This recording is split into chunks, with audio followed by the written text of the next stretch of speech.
अस्सलामु अलैकुम रहमतुल्लाहि वबरकातुहू। सोशियोलॉजी के इस सेशन में आप सभी अज़ीज़ तुलबा का इस्तकबाल है। चैप्टर नंबर 4 उमरानी तामुलात और समाजी तब्दीली। पिछले सेशन में हमने समाजी दाखिली फ़ेल की किस्में, उसमें ताउन और मुकाबला, ताउन की किस्में और मुकाबले की किस्मों के मुतालिक फहमाइश हासिल की थी। आज का हमारा टॉपिक है कशाकश। कशाकश यानी कि तसादुम, जिसे गुजराती में कहते हैं संघर्ष। कशाकश किसे कहते हैं? जब दो या दो से ज़्यादा ग्रोह एक ही मकसद को हासिल करने के और उसमें हर पार्टी दूसरी पार्टी के मर्ज़ी के ख़िलाफ़ जाकर उसे मकसद से महरूम रखने और काबू में रखने या नुकसान पहुंचाने या उसका ख़ात्मा करने की कोशिश करे तो उसे कशाकश कहते हैं।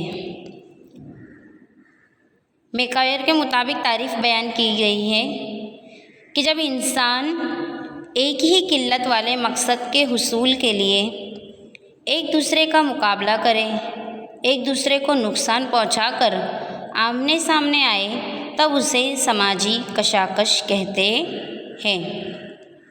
मसलन कोई सियासी पार्टी हो या इलेक्शन हो तो उसमें क्या होता है, दो या दो से ज़्यादा पार्टियां होती हैं और वो एक ही मकसद को यानी जीतने के मकसद से एक दूसरे को हराने की कोशिश करते हैं, कितनी मर्तबा नुकसान पहुंचाने की कोशिश करते हैं, तो उसे क्या कहते हैं? कशाकश या तसादुम। अब आगे बढ़ते हुए हम देखते हैं कशाकश की किस्में। कशाकश की 4 किस्में बताई है। सबसे पहला है बराह रास्त और बिलवास्ता कशाकश।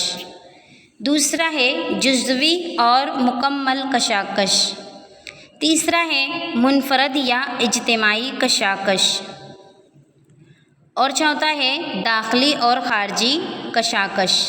सब एक दूसरे से अपोजिट है। बराह रास्त बिलवास्ता ये एक दूसरे के अपोजिट, जुज़वी कशाकश और मुकम्मल कशाकश ये एक दूसरे के मुख्तलिफ हैं। मुनफरद यानी इनफरादी तौर पर और इज्तिमाई तौर पर कशाकश, दाखिली कशाकश और ख़ारजी कशाकश। अब वन बाय वन इन कशाकश को समझते हैं। सबसे पहली किस्म है बराह रास्त और बिलवास्ता कशाकश। उससे पहले देखते हैं हम बराह रास्त कशाकश किसे कहते हैं। तो एक ही मकसद को हासिल करने के लिए दोनों पार्टियां आपस में सीधे तौर पर रुकावट डालें, एक दूसरे को नीचा दिखाएं, एक दूसरे को ख़त्म करने की कोशिश करें, जिस्मानी तौर पर इस्तेमाल करें। इस किस्म की कशाकश को बराह रास्त कशाकश कहते हैं। मसलन दो सियासी पार्टियां एक दूसरे को नीचे दिखाएं। वोटिंग के टाइम आप देखते होंगे जब वोट दिए जाते हैं तो सियासी पार्टियाँ होती है तो एक दूसरे के ख़िलाफ़ जाते हैं, एक दूसरे के ख़िलाफ़ नारे लगाते हैं, एक दूसरे को नीचा दिखाने की कोशिश करते हैं और कशाकश शुरू होती है। तो ये होता है बराह रास्त यानी कि सीधे सीधे तौर पर सामने आमने पैदा करने वाली कशाकश बराह रास्त कशाकश कहलाती है। दूसरी है बिलवास्ता कशाकश। एक ही मकसद को हासिल करने के लिए दो पार्टियां बिलवास्ता यानी इनडायरेक्टली तौर पर रुकावटें पैदा करती हैं, जिसको मकसद हासिल न कर सके उसे बिलवास्ता कशाकश कहते हैं। बराह रास्ते में हमने क्या देखा कि डायरेक्टली तौर पर वो मकसद को हासिल करने में रुकावटें पैदा करें और ख़ुद जीतने की कोशिश करे, वो बराह रास्त, और बिलवास्ता में इनडायरेक्टली तौर पर वो रुकावटें पैदा करें और मकसद को हासिल न कर सके ऐसी कोशिशें करे, उसे बिलवास्ता कशाकश कहते हैं। मसलन दो कंपनियों के दरमियान अलग अलग इश्तिहार की जंगें होती है। जैसे आप स्क्रीन पे देख रहे होंगे एयरटेल, आइडिया, वोडाफोन, सबके इनडायरेक्टली तौर पर रुकावटें पैदा होती है। इसमें चांस अच्छा है, इसमें बैलेंस अच्छा होगा, इसमें रिचार्ज अच्छा होगा, इतने डेटा GB वगैरह जो भी आप सब कुछ जानते हैं कि किस तरह ये कंपनी एक दूसरों को नीचा दिखाने के लिए, उनको मकसद को हासिल करने के लिए रुकावटें पैदा करती है। उसके बाद हम दूसरी किस्म देखते हैं जुज़वी कशाकश और मुकम्मल कशाकश। سب سے پہلے دیکھتے ہیں ہم جزوی کشاکش۔ دو پارٹیاں ایک ہی مقصد کو حاصل کرنے کے لیے ایک دوسرے کے خلاف سرگرمی کرتی ہے، ان پارٹیوں کے درمیان معاہدہ صلاح ممکن ہو تو اسے جزوی کشاکش کہتے ہیں۔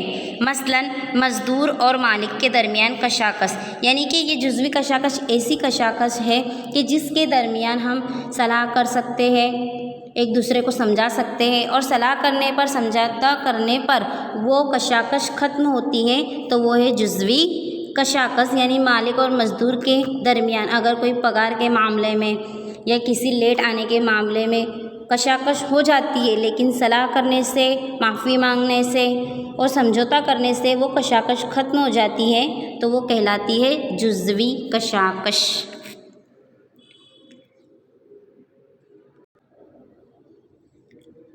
جب دو پارٹیاں آمنے سامنے والی پارٹی کو ختم کرنے کی کوشش کریں اور دونوں کے درمیان صلاح ممکن نہ ہو اور مقصد کے حصول کے لیے ایک دوسرے پر ذہنی اور جسمانی قوت کا استعمال کریں، اسے مکمل کشاکش کہتے ہیں، یعنی کہ دو ملکوں کے درمیان ہونے والی جنگیں۔ اس میں براہ راست، بالواسطہ، جزوی، مکمل، منفرد، طبقاتی کشاکش، پھر داخلی کشاکش بھی ہو سکتی ہے۔ جزوی کشاکش میں صلاح ممکن ہوتی ہے، مکمل کشاکش میں صلاح ممکن نہیں ہوتی، اسی لیے اسے مکمل کشاکش کہا جاتا ہے۔ تیسری قسم ہے ہماری منفرد کشاکش اور اجتماعی کشاکش۔ دو افراد کے درمیان انفرادی کشاکش ہے۔ جو دو افراد کے درمیان کشاکش ہوتی ہے وہ انفرادی کشاکش ہے، یعنی کہ منفرد کشاکش ہے۔